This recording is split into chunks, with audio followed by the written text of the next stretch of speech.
కానీ ఇప్పుడు వీరు కనీసం ప్రతిపక్ష హోదా కూడా లేదు. వీరు ఆల్రెడీ లిక్కర్ స్కామ్లో ఇరుక్కున్నారని చెప్పేసి ప్రపంచం మొత్తం గగ్గులు పెడుతుంది. కేవలం మన రాష్ట్రమే కాకుండా పక్కన ఉన్న రాష్ట్రాలు కూడా క్లియర్ అర్థమైపోయింది. ఎందుకంటే పక్కన ఉన్న రాష్ట్రంలో కార్లో దొరికిపోయాయి. అది దొరికిపోయినప్పుడు క్లియర్ అర్థమైపోయింది ఇది డైరెక్ట్గా రెడ్డికే ఉందని చెప్పేసి కనెక్షన్. అంటే మీ అభిప్రాయం ఏంటి, అసలు లిక్కర్ స్కామ్ జరిగింది అనుకున్నారా? ఇదంతా కూడా వాస్తవమైన గత 9 నెలలుగా ఇన్వెస్టిగేషన్ జరుగుతుంది, అరెస్ట్ చేస్తున్నారు, మళ్ళీ ఇప్పుడు రీసెంట్ గా కూడా గతంలో అరెస్ట్ చేసిన వాళ్ళు బెయిల్ వచ్చింది. అసలు ఏం జరుగుతుంది అంటున్నారు ఈ లిక్కర్ స్కామ్ లో? మీ అభిప్రాయం ఏంటి? ఇప్పుడు ఒకటేనండి, ఒక 10 మంది మెంబర్స్ తీసుకున్నాం అనుకోండి, ఆ 10 మంది మెంబర్స్ లో కూడా 7-8 మంది రెడ్డిసే కనిపిస్తున్నారు. అంటే ఎక్కడ లేకపోయినా ఎంత లేదని చెప్పేసి అనుకున్నా కూడా జగన్మోహన్ రెడ్డి గారికి ఎక్కడ ఒక చోట లింక్ అయితే ఉంటుందని చెప్పేసి దీంట్లో క్లియర్ అదైపోయింది. ఇప్పుడు రెడ్డిస్ అనేది తెగబడింది ఏంటిది, ఆయన అధికారంలో పూర్తిగా తెగించిపోయారు. అంటే మమ్మల్ని ఆపేవాడు ఎవడు లేడు, మేము చెప్పిందే రూల్ ఇక్కడ అని చెప్పేసి తను అధికారం కోల్పోయిన వెంటనే మనకి ఇప్పుడు ఆంధ్రప్రదేశ్ అంటే ఏదో ఒకటి దొరికింది, కానీ పక్కన తెలంగాణ దొరికింది. ఆ పక్కన తెలంగాణ దొరకడం అనేది చాలా పెద్ద ఇష్యూ అన్నట్టు. అది అంత పెద్ద ఇష్యూ దొరికిన తర్వాత కూడా కోర్టు కూడా వీళ్ళని చూసి చూడడానికి ఎందుకు ప్రవర్తిస్తుందో అర్థం అవ్వట్లేదు.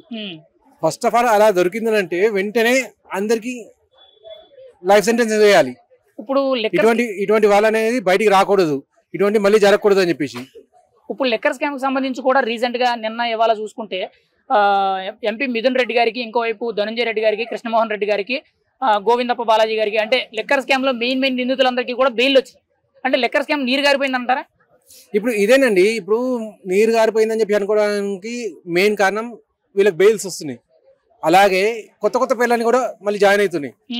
అంటే ఇటు నీరు గారడం అనేది క్లియర్గా బెయిల్ వచ్చిందంటే నీరు గారినట్టు అది.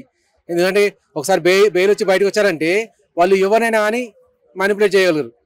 ఇప్పుడు క్లియర్గా పెద్ద ఆయన ఏం చెప్పిండు, ఇప్పుడు జస్ట్ రాసి పెట్టుకోండి పేర్లు, తర్వాత మనం అధికారులకు వస్తాం, అధికారులకు వచ్చినప్పుడు వాడు రిటైర్ అయినా కానీ విదేశాలు ఉన్నా కానీ మన సంగతి చెప్తామని చెప్పేసి అన్నారు. అంటే ఇప్పుడు ఆ భయం అనేది ఎక్కడో ఒక చోట కనిపించి ఈ బెయిల్స్ అనేటివి వస్తున్నాయి. పోనీ అదే పూర్తి నిజం అని చెప్పి అనుకుందాం అనుకుంటే ఇప్పుడు మళ్ళీ కొత్త పేర్లు కనిపిస్తున్నాయి. అంటే పోలీస్ అనేది పని చేస్తున్నారు, ఎట్ ద సేమ్ టైం భయపడుతున్నారు కూడా. ఇప్పుడు రెండు కూడా నడుస్తున్నారని మనకు క్లియర్ అర్థమైపోతుంది. ఇప్పుడు తాజాగా చూసుకుంటే జగన్మోహన్ రెడ్డి గారి తమ్ముడైన అనిల్ రెడ్డి గారి పేరు, సజ్జల రామకృష్ణారెడ్డి గారి పేరు, చెవిరెడ్డి మోహిత్ రెడ్డి గారి పేరు వినబడుతుంది. అయితే దాని మీద సజ్జల రామకృష్ణారెడ్డి గారు నా కొడుకే సంబంధం లేదు, తప్పుడు కేసులు పెడుతున్నారు, కంపెనీ ఉన్నదన్నది వాస్తవమే, దానికి కనీసం బ్యాంక్ అకౌంట్ కూడా లేదని అంటారు. అంటే కంపెనీ పెట్టినప్పుడు బ్యాంక్ అకౌంట్ కూడా లేదు అనడానికి ఇవన్నీ కూడా పొంతన లేని సమాధానాలు అని చెప్పి చాలా మంది ఆరోపిస్తున్నారు. మీ సమాధానం ఏంటి దాని మీద? ఒకటేనండి, పిల్లి కళ్ళు మూసుకొని నీళ్ళు తాగుతుంది, పాలు కానీ నీళ్ళు కానీ అది ఏదైనా కానీ కళ్ళు మూసుకొని నీళ్ళు తాగుతుంది. అప్పుడు ఏమనుకుంటుంది, నన్ను లోకం ఏది చూడట్లేదు అని చెప్పేసి. ఇప్పుడు ఒక కంపెనీ పెట్టిన తర్వాత బ్యాంక్ అకౌంట్ లేకుండా వర్క్ ఎలా చేస్తారండి? సరే దాంట్లో ఒక్కడే ఎంప్లాయీ ఉన్నాడు, తనే ఉన్నాడు అనుకోండి, తనకైనా జీతం అనేది చూపించాలా? ఆ జీతం చూపించాలంటే ఒక డిపాజిట్ చూపించాలా? దానికి బ్యాంక్ అకౌంట్ అనేది ఖచ్చితంగా ఉండాలా? ఇప్పుడు మాట్లాడే మాటలకు పొందడం లేకపోతే ఏ రకంగా తీసుకుంటారు ఇది? ఇప్పుడు అనిల్ గారు అని చెప్పేసి పేరు వచ్చింది. ఇప్పుడు అనిల్ గారు అనేది ఇంత ముందుకు అసలు మనకు తెలియదు. ఈ లిక్కర్ స్కామ్ వచ్చాక ఓకే, తన కజిన్ బ్రదర్స్ కూడా ఉన్నారా, ఇంకా కజిన్ బ్రదర్స్ కూడా తన దగ్గర తీసుకున్నాడు. అంటే వాళ్ళ పేరు మీద కూడా కొన్ని నడిపించింది. అంటే వీళ్ళల్లో ఇంకెంతమంది ఉన్నారో కజిన్ బ్రదర్స్, ఇంకెన్ని కుంభకోణాలు ఉన్నాయో అవి ఇంకా బయటకు రావాల్సిన చాలా ఉన్నాయండి. అంటే జగన్మోహన్ రెడ్డి గారు లిక్కర్ స్కామ్ లో తనకి కావాల్సిన అతి సన్నిహితులు, బంధువులు ఎవరైతే ఉంటారో వీళ్ళందరినీ కూడా ప్రధానంగా పెట్టుకున్నారన్న ఆరోపణ కూడా వినపడుతుంది. ఇప్పుడు లిక్కర్ స్కామ్ లో అరెస్ట్ అయిన వాళ్ళందరూ కూడా జగన్మోహన్ రెడ్డి గారి దగ్గర బంధువులేనా అంటారా? ఖచ్చితంగా అండి. ఇప్పుడు రెడ్డి గారు చూసుకున్నది ఒకటే, వాడు మనిషా కాదా అనేది సంబంధం లేదు, రెడ్డి ఉందా లేదా అని చెప్పేసి. రెడ్డి ఉంటే వాడు నావాడు, నా బాబాయ్ కొడుక, నా తమ్ముడు కొడుక, నా తమ్ముడా, అన్న, అదేం పట్టించుకోలేదు. తను ఏం చేసిండంటే నా బినామీ కావాలి, నా బినామీ అని అంటే నాకు తెలిసినవాడు ఉండాలి, నాకు తెలిసినవాడు అంటే నా రక్తం పంచుకున్నట్టుగా ఉండాలి అని చెప్పేసి ఎవరైతే కజిన్స్ ఉన్నారో వాళ్ళందరినీ తీసుకొని వచ్చిండు. ఇప్పుడు లిక్కర్ స్కామ్ అనేది బయటకు వచ్చింది కాబట్టి అనిల్ గారు అని చెప్పి బయటకు వచ్చారు.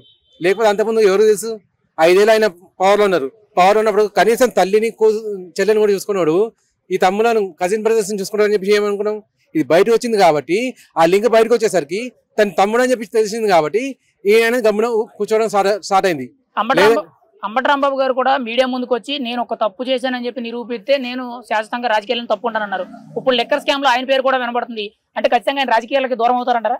ఆ మాత్రం ఇంగిత జ్ఞానం అనేది ఉంటే ఆ మాట అనేవాడే కాదండి. అది అంబటి గారు కూడా ఖచ్చితంగా ఇరుక్కున్నారు. కాకపోతే ఆయనకు ఆ మాత్రం అనేది ఎగ్గు అనేది లేదు, సిగ్గు ఎగ్గు అనేది లేదు కాబట్టి ఆయన ఖచ్చితంగా కంటిన్యూ అవుతారు. ఒక మాటలో లిక్కర్ స్కామ్ గురించి మీ అభిప్రాయం ఏంటి? లిక్కర్ స్కామ్ లో జగన్మోహన్ రెడ్డి గారు అరెస్ట్ అవుతారా లేదా, అసలు ఆయన వరకు వెళ్తుందా లేదా? ఒకటే అండి, ఇప్పుడు బెయిల్ అయితే ఏదైతే వచ్చిందో దాన్ని పట్టుకొని చూస్తే మనకు క్లియర్ గా అర్థమయ్యేది ఏంటంటే జగన్మోహన్ రెడ్డి గారిని టచ్ చేసే అంత ధైర్యం అయితే లేదు. కాకపోతే కొత్త పేర్లు అనేవి వస్తున్నాయంటే వీళ్ళు ఏమని చూపిస్తున్నారంటే మేము ఇంకా పనిచేస్తున్నాం చెప్పి పోలీసు చూపిస్తున్నారు, కానీ ఆయన దాకా వెళ్ళేంత పవర్ అయితే వీళ్ళకి లేదని చెప్పి క్లియర్గా అర్థమైపోతుంది. బెయిల్ అనేది రాకుండా వాళ్ళని లోపలనే ఉంచేసి కొత్త వాళ్ళని మళ్ళీ లోపల వేస్తే అప్పుడు మనం నిజంగా అనుకునే వాళ్ళం ఈ ప్రభుత్వం పనిచేస్తుంది, భయపడదు, మనకు కూడా రక్షణ ఇస్తుందని చెప్పేసి. ఎక్కడో ఒక చోట భయం అనేది క్లియర్గా తెలుస్తుంది.